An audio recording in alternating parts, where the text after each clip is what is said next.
Chers amis, salut. C'est un réel plaisir pour nous de vous retrouver à notre émission École du Sabbat. Le Seigneur Jésus cherche la coopération d'instruments dociles servant à communiquer sa grâce à l'humanité. Avant de leur demander d'abandonner leur filet et leur bac de pêcheurs, Jésus leur avait donné l'assurance que Dieu pourvoirait à leurs besoins. La première chose que vous et moi devons faire avant de devenir ouvriers avec Dieu, c'est d'apprendre à se défaire de notre moi.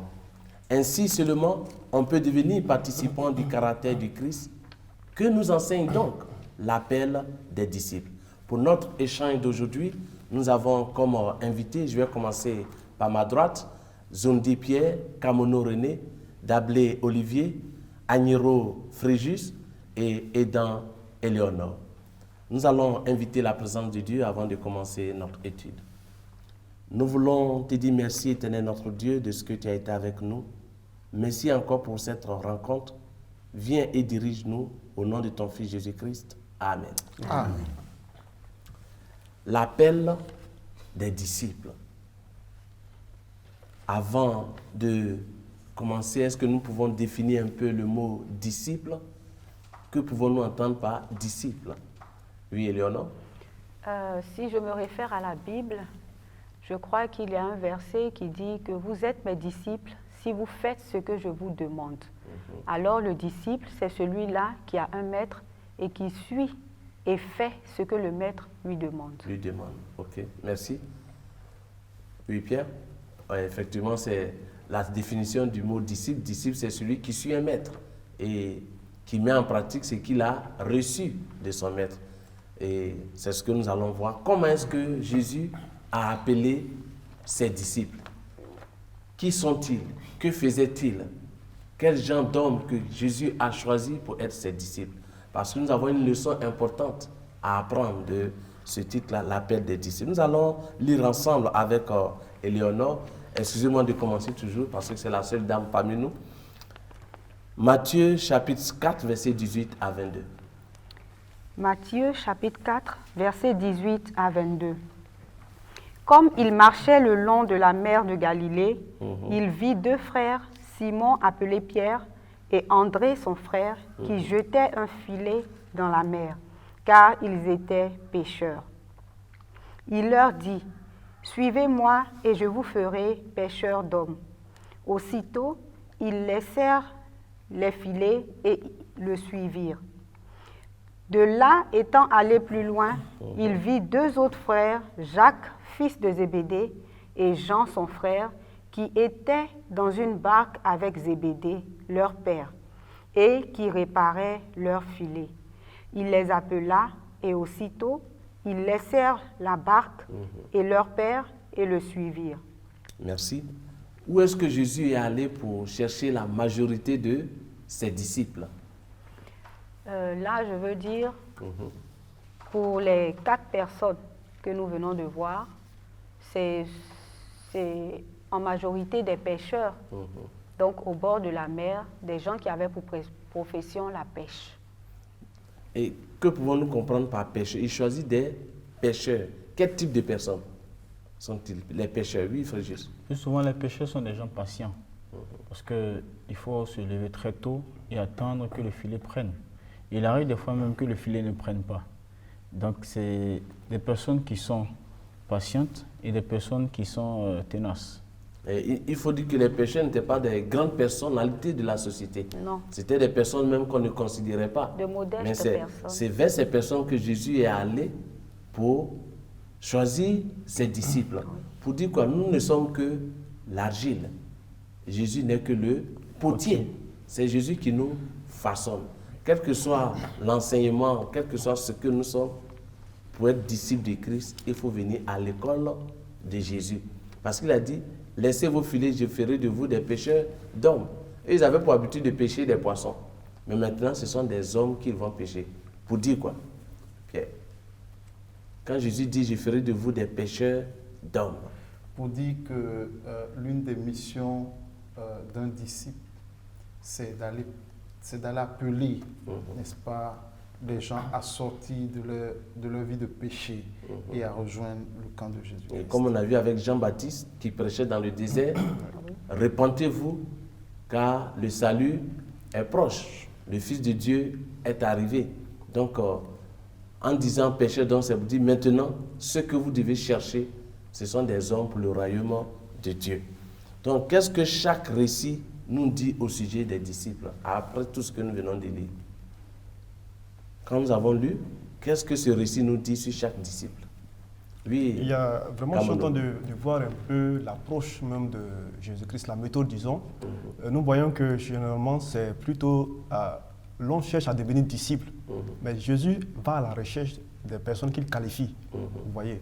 Donc, pour simplement dire que ici, parlant des disciples, ne devient pas disciple qui le veut, mais plutôt celui que Jésus appelle dans ce récit. Quand j'ai lu ce passage, il y a quelque chose que je ne comprends pas. Ouais. Est-ce que ces 4 disciples connaissaient déjà Jésus? Parce que moi, je suis en train de vaquer à mes occupations et quelqu'un sort comme ça, il vient dire, laisse ça et suis-moi. Et on voit immédiatement que les disciples suivent le Christ. Vous ne trouvez pas ça un peu paradoxal que je ne connaisse pas quelqu'un et que la personne vienne à moi et que la personne me demande de la suivre et puis je suis la personne? Oui, Pierre. Oh, ils avaient certainement entendu parler de ce Jésus-là. Ils avaient certainement vu les miracles, certainement que le Christ avait performé. Ils avaient entendu parler de ce Jésus. Et ce Jésus s'étant révélé à eux, s'étant approché à eux, venant les appeler, ils ne pouvaient, n'est-ce pas, faire autre chose que de le suivre. Vous voyez, on avait lu un passage dans l'une de nos études où on avait vu que Jésus avait passé du temps en prière. Bien sûr. Donc, pour choisir ses disciples, il ne s'est pas levé puis il allait prier. Parce qu'il a cherché la face de Dieu, parce qu'il a prié, Dieu l'avait. Il y avait plusieurs pécheurs Orienté. au bord de la mer. Il y avait plusieurs pécheurs, mais pourquoi de façon distincte il a choisi ces 4? Parce que l'Esprit de Dieu le dirigeait. Pour dire que nous aussi aujourd'hui, nous sommes appelés à être dirigeants, à gérer l'Église de Dieu. Ne faisons pas les choses avec le moi, mais faisons les choses avec l'Esprit de Dieu. Quand nous laissons l'Esprit de Dieu nous conduire, nos choix sont des choix divins. Oui, Éléonore. Je veux ajouter et dire que selon la lecture que nous avons faite, toutes les personnes que Dieu a appelées, que Jésus a appelées, je veux dire, l'ont suivi. Il n'y en a pas une seule qui a refusé de suivre Jésus. Qui a résisté. Qui a résisté au Maître. Alors, quand nous entendons la parole de Dieu, n'endurcissons pas nos cœurs. Ne pensons pas à nous. Ne pensons pas à ce que nous allons devenir demain. À ce qui nous est cher. Voilà, parce que sans le savoir, ce qui nous est cher, c'est Jésus qui nous le donne. Et s'il décide de ne pas nous le donner, il ne va pas nous le donner. Donc, quand nous entendons la voix de Jésus-Christ, n'endurcissons pas nos cœurs, levons-nous et suivons-le, car il y va de notre bien-être. Merci beaucoup, Éléonore, de faire ressortir cet aspect-là. Je ne vois pas les disciples en train de poser des questions à Jésus. Mais pourquoi tu veux que je te suive? Où veux-tu que j'aille avec toi? Qu'est-ce que tu vas me donner? Immédiatement, ils l'ont suivi. Effectivement, nous, quand nous entendons l'appel, nous commençons à réfléchir. Est-ce que mes amis vont continuer d'être mes amis? Est-ce que ce que j'ai l'habitude de faire, je vais cesser de faire? Dès qu'on reçoit l'appel, comme Éléonore vient de nous le dire, on répond immédiatement et on se met à suivre le Christ. Nous allons voir ensemble Luc 6, versets 12 à 16, avec Olivier. En ce temps-là, Jésus se rendit sur la montagne pour prier et il passa toute une nuit à prier Dieu. Merci, c'est cet aspect que je voulais faire ressortir. Toute une nuit. C'est-à-dire que c'est le lendemain qu'il devait faire quoi? Chercher ses disciples. Et il passe toute la nuit en prière. Combien de temps prions-nous pour faire l'œuvre de Dieu? Nous voulons aller parler de Dieu dans cette zone. Est-ce que nous passons du temps en prière pour dire, Dieu, je vais aller prêcher ta parole dans tel endroit. Toi-même, oriente-moi. Combien de temps prions-nous? Oui, Pierre. S'il y a quelque chose que les chrétiens font avec négligence ou ne font pratiquement pas, c'est bien la prière. C'est ça. Je lisais un document une fois et on disait, il y avait des statistiques qui disaient que sur 10 personnes qui vont à l'église, 2 personnes prennent du temps pour véritablement prier pour leur projet. Avant de sortir, ils prennent du temps pour prier. Avant de faire quoi que ce soit, ils prennent Sur 10 personnes, il y a seulement 2 personnes qui passent du temps. Juste pour dire que nous sommes pressés. Il faut vite partir. Et souvent, nous mettons nos connaissances intellectuelles au devant, au lieu de passer du temps à la prière comme le Seigneur l'a fait. Et cela nous interpelle parce que nous allons certainement échouer lorsque nous allons, n'est-ce pas, de cette manière. De cette manière. Oui, Okay. L'intensité de la prière, pour moi, est relative. Ça dépend de la manière dont on apprécie la chose spirituelle ou Dieu. L'exemple de Daniel. On dit Daniel priait 3 jours pratiquement, 3 fois dans le jour. Daniel était confronté à une situation que nous connaissons tous, je ne vais pas entrer dans le détail, et il se rend compte qu'il a besoin de prier pour être éclairé. Alors quand on doit faire aussi une œuvre de Dieu, c'est selon l'attachement à cette œuvre qu'on va se mettre à prier. C'est ça. C'est parce qu'on ne prend pas ça. On ne prend pas cela au sérieux. Et maintenant, la prière aussi. Il faut connaître ce que c'est que la prière. C'est ça. Si on pense que la prière, c'est seulement demander à Dieu pour recevoir, on se fout voir. C'est ça. Voilà. La prière, ça unit l'âme à Dieu. Comme le chant le dit, moment de la prière qui m'élève à Dieu. La prière ne fait pas descendre Dieu vers l'homme. Effectivement, Jésus n'a pas pris des gens qui n'ont aucune qualification. Il est vrai, ils étaient des pécheurs. L'expérience de la mère allait les aider dans la recherche des âmes. Bien sûr. Mais il faut aller à l'école. En plus de ce que je suis, ce que j'ai, il faut aller à l'école du Seigneur. Regardez Moïse dans le désert. Il a fait 40 ans dans la maison de Pharaon. Il a tout appris. Mais c'est dans le désert, auprès des moutons, que Dieu l'a enseigné avant de le ramener en Égypte pour sauver son peuple.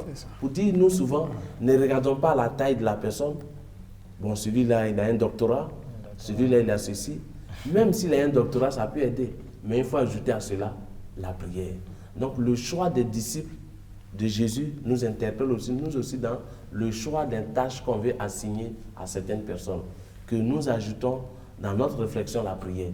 Et la prière nous permettra de choisir les personnes qu'il faut. Nous allons aller de l'avant. Il ne suffit pas de choisir des disciples. En choisissant des disciples, c'est que Jésus avait une raison bien donnée, un mandat.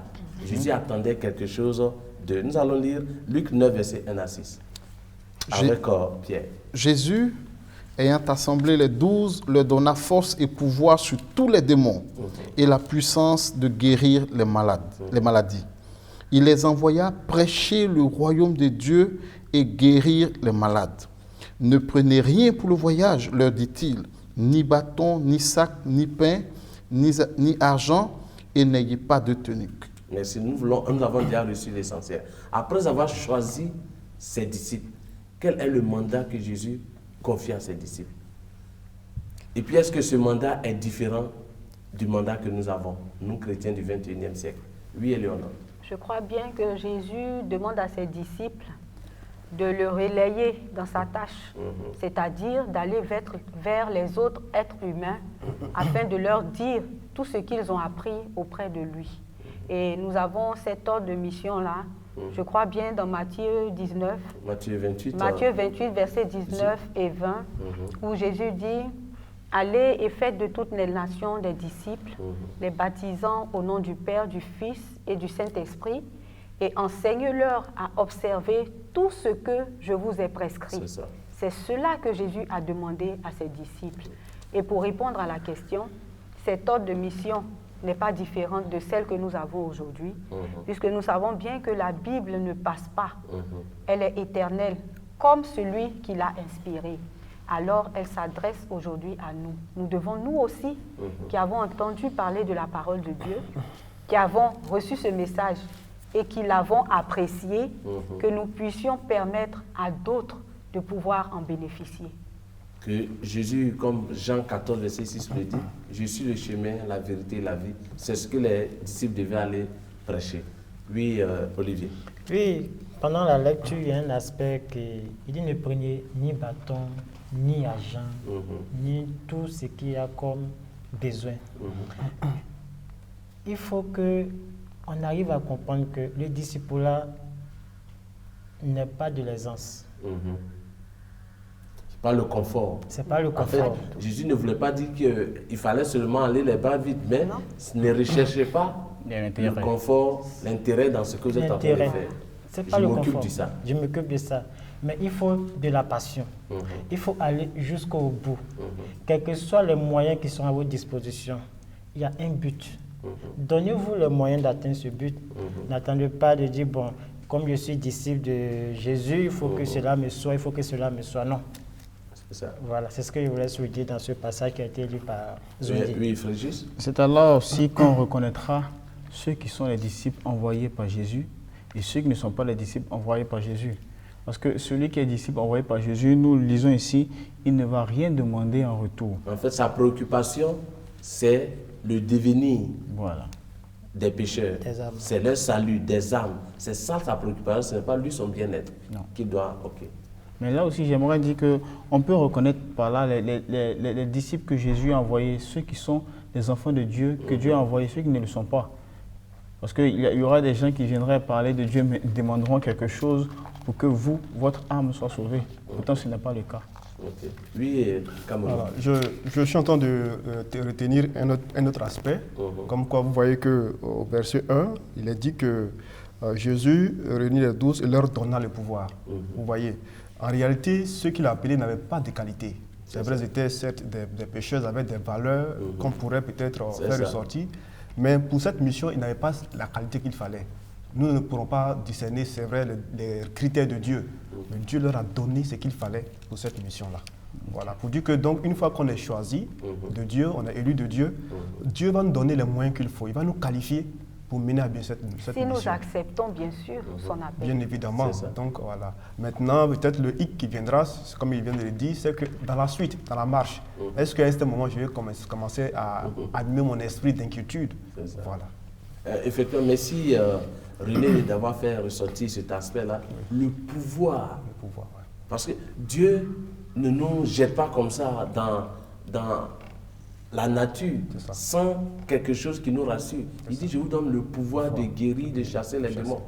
Et ça, c'est important pour nous qui sommes disciples, C'est ça. de retenir cet aspect. Parce que souvent, on est fébrile quand on va en mission. On a peur. Pourtant, Dieu nous a tout donné pour réussir tout donné. la mission. Réussir, c'est ça. Donc, Jésus nous a choisis. On n'est pas qualifié. Mais il nous a qualifiés. Qualifié, c'est ça. Et il nous envoie en mission avec un mandat précis, le Effectivement. salut des âmes. Effectivement. Et en allant, il nous donne les rudiments, qui est le pouvoir qui nous accompagne. C'est ça. C'est pas qu'on ne doit pas avoir peur de prêcher la parole. Souvent, quand on prend la Bible, on se rend aller faire du porte-à-porte ou bien parler de Dieu à quelqu'un, on se pose la question, est-ce qu'il va écouter, est-ce qu'on va me recevoir? Ce n'est pas notre préoccupation. Notre préoccupation, comme Frégis Ayua le dit, c'est d'aller par le reste, Dieu s'occupe. Lui, C'est ça. Oui, j'ai un sentiment de frayeur qui m'anime lorsque j'écoute toutes ces interventions. Nous avons le pouvoir d'aller, n'est-ce pas, vers ceux-là qui sont en train de mourir sans Jésus-Christ.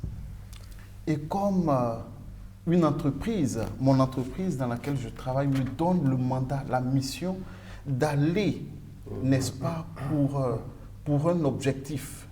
On me donne mission d'aller pour un travail dans un autre territoire. Et je vais et je ne remplis pas cette mission. Quand je reviens, quelle sera la réaction de mon entreprise? Je veux dire, est-ce que nous, chrétiens, est-ce que nous sommes conscients de ce pouvoir que Christ nous a donné? Est-ce qu'en tant que disciples, parce que nous nous plaisons à dire que nous sommes disciples de Jésus-Christ, mais est-ce que nous, en tant que disciples, nous faisons ce que le Maître nous a ordonné de faire, aller et prêcher le monde? Quand nous voyons ce monde où il y a une crise de valeurs, ce monde où la violence est en train de est atteint son paroxysme, ce monde où véritablement l'immoralité est en train de prendre de l'essor, je me dis qu'en tant que disciple, quelque part, nous ne remplissons pas cette mission qui nous a été donnée. Merci. Effectivement, quand on envoie quelqu'un en mission, la personne ne doit pas avoir peur puisque tout est bien. Quand tu connais ta tâche, tu n'as pas peur d'aller en mission. Bien sûr. Mais quand tu es ignorant de tout ce qui se passe et puis on te dit, bon, je t'envoie ici, tu te dis, mais quand j'irai, qu'est-ce que je vais dire devant le peuple ou bien ceux qui m'attendent? Donc c'est pourquoi il faut connaître la mission. Il faut connaître le mandat.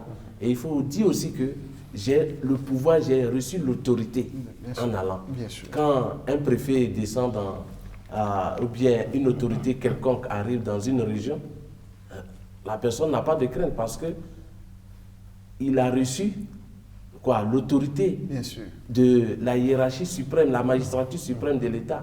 Donc c'est sans crainte qu'il s'adresse à son auditoire. Donc nous aussi, nous avons reçu notre mandat de Dieu, allons sans crainte et parlons de la part de Dieu. Oui, Olivier. Oui, par rapport à son intervention, encore faut-il savoir si nous sommes tous disciples.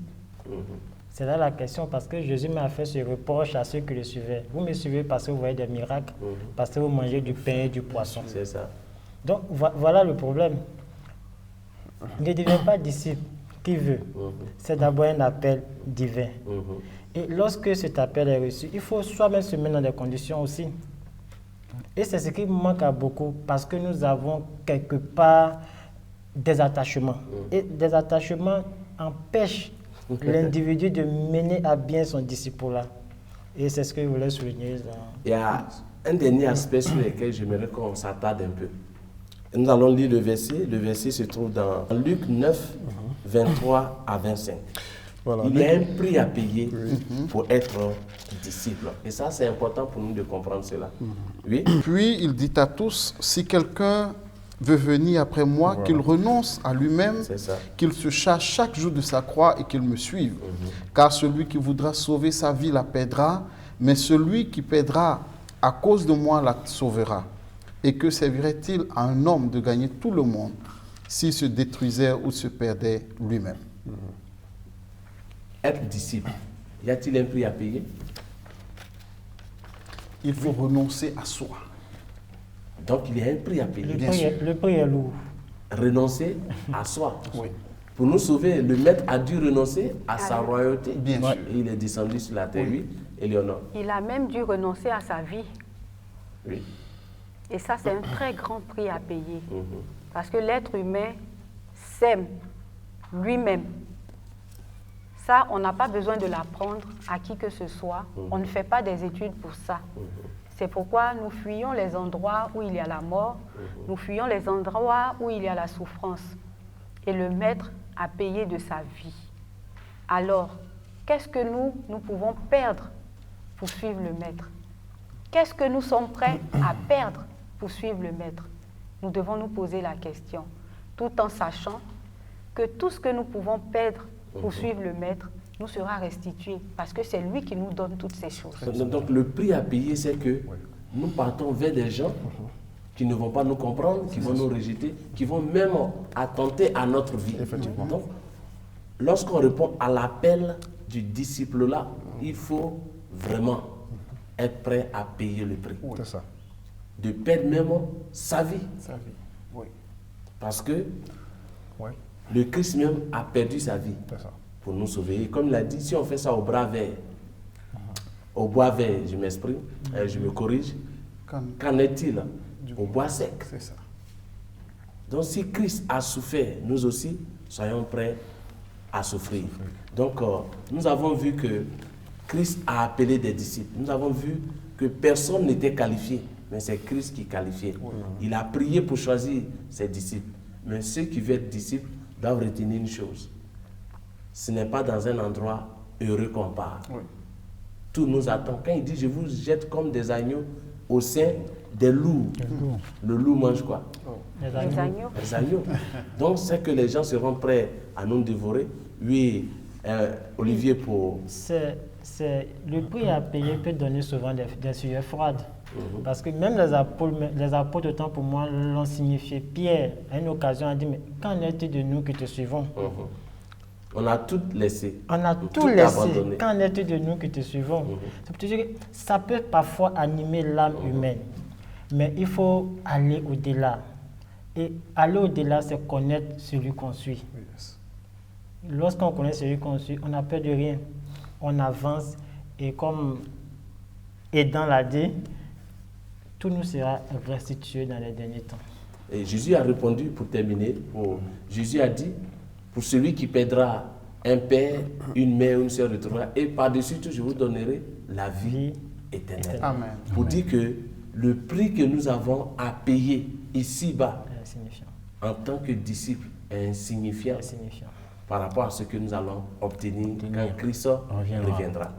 Est insignifiant par rapport à ce que le Christ même a déjà enduré pour nous. C'est pourquoi nous sommes invités à être de véritables disciples de Jésus. Nous vous remercions d'avoir accepté de répondre à notre invitation et de nous aider à partager cette merveilleuse leçon à nos chers amis qui nous suivent un peu partout et qui nous écoutent.